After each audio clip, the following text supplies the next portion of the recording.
What's up for October? Some great moon and planet pairings, a mission to a metal-rich world, and a partial eclipse of the sun.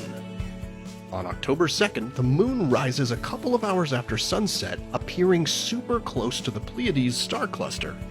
Look for them low in the east after around 10 p.m. They travel across the sky together that night, leaving another opportunity to see them the following morning.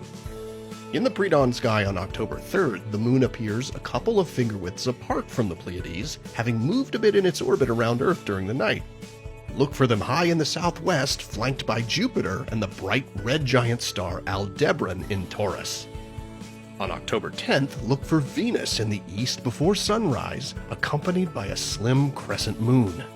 And in between them, the bright heart of Leo the Lion, bluish-white star Regulus.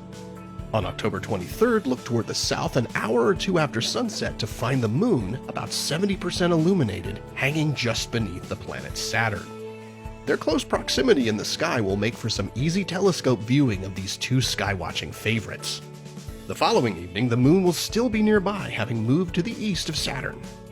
The full moon on October 28th rises together with planet Jupiter.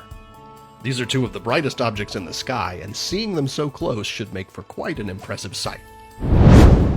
When you gaze up at Venus, or Mars, Mercury, or even at Earth beneath your feet, do you ever wonder how these planets formed out of stardust? That's how planetary scientists think too. And this month, NASA's launching a spacecraft to seek insights into how the terrestrial planets developed.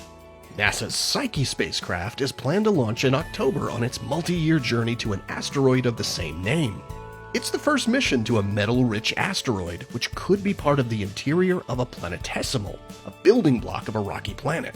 Asteroid Psyche could also turn out to be a different kind of iron-rich object that's not been seen before. Whatever its story turns out to be, it's hoped the mission might show us how Earth's core and the cores of other terrestrial planets came to be. On October 14th, skywatchers in the Americas will have an opportunity to see a special type of solar eclipse called an annular eclipse. Along a path about 125 miles wide, the sun will appear as a narrow ring of light, which is often called a ring of fire. This narrow circle shape is also known as an annulus, giving this type of eclipse its name. Solar eclipses happen when the moon comes between Earth and the sun and covers at least part of the sun in the sky. When the moon covers the sun completely, we get to observe a total eclipse. But sometimes the moon is a bit farther away in its orbit when an eclipse happens, making it look a little smaller in the sky and just a bit too small to completely cover the sun. When that happens, it enables us to see an annular eclipse.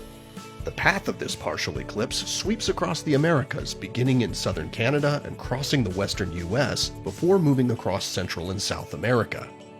Outside the annular eclipse path, those within the viewing zone will still see a partial eclipse. The maximum amount of the sun that will be covered by the moon depends on your location. Now, eclipse fans won't have to wait long for more excitement.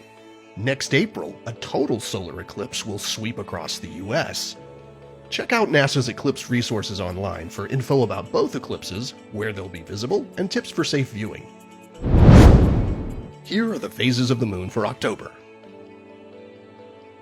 Stay up to date with all of NASA's missions to explore the solar system and beyond at nasa.gov. I'm Preston Dykes from NASA's Jet Propulsion Laboratory, and that's what's up for this month.